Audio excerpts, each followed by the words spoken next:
Romeo and Juliet is not a story where the young ignore wise adults. It is a story where the adults give terrible guidance. Yes. People talk as if Romeo and Juliet are just rash teenagers. They are rash, but the play also shows a world where the people meant to guide them are confused, reckless, or unstable. So the point is not simply youthful impulsiveness. Right. Guidance is broken. The older figures do not steady the crisis. They deepen it. That matters, because the tragedy is pushed forward by bad advice, not just bad luck. Start with the nurse, because people usually remember her as warm and funny. She is warm. She is also wildly inconsistent. Early on, she helps Juliet meet Romeo, carries messages, and backs the marriage. She acts like a go-between in a dangerous feud and treats it as manageable. And then she flips. Completely. Once Tybalt is dead and Romeo is banished, she tells Juliet to marry Paris instead. Not because Juliet has changed her mind, but because the political weather has changed. Her advice follows safety, not principle.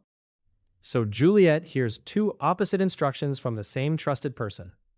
Exactly. First, pursue Romeo. Then, forget Romeo. That is not guidance. That is panic dressed as practicality. And for Juliet, it is a turning point, because she stops trusting the one adult who had been closest to her. Which leaves her with fewer options, not more. Yes, the nurse thinks she is helping Juliet survive, but her mixed guidance isolates Juliet at the worst moment. After that, Juliet keeps her own counsel. In this play, secrecy grows when advice collapses. Now, the friar. He gets treated as the sensible man in the room. He is not. No, Friar Lawrence talks like a moral authority, but his decisions are dangerous from the start. Romeo appears after barely knowing Juliet, and the friar agrees to marry them in secret almost immediately. He does not slow things down. He speeds them up. That is the key point. He knows Romeo has just dropped Rosaline. He knows the feud is volatile. He knows these are young people under pressure. And still, he chooses a secret marriage as a political experiment, hoping it might end the family's hatred. So he turns two teenagers into a peace plan. Yes, and that is reckless. He is not simply blessing love, he is gambling with it. Then later, when Juliet faces marriage to Paris, he reaches for an even worse solution, the sleeping potion plot. Which sounds clever until you notice how absurdly fragile it is. One missed message destroys it. That is exactly what happens. The friar builds a life-or-death plan on perfect timing, secret delivery, and a household already in chaos. It is not wisdom. It is desperation pretending to be strategy. And when the tomb scene goes wrong, he does not exactly cover himself in glory there either. No, he tries to get Juliet to leave with him after Romeo is dead, then flees when he hears noise. That does not make him a villain. It makes him a failed guide. He can diagnose danger, but he cannot control the consequences of his own advice. Then there is Capulet, who claims authority but cannot hold a consistent line. Capulet is unstable authority in human form. At first he tells Paris Juliet is too young and should wait. That sounds measured. Later, after Tybalt's death, he abruptly pushes the marriage forward, as if speed will solve disorder.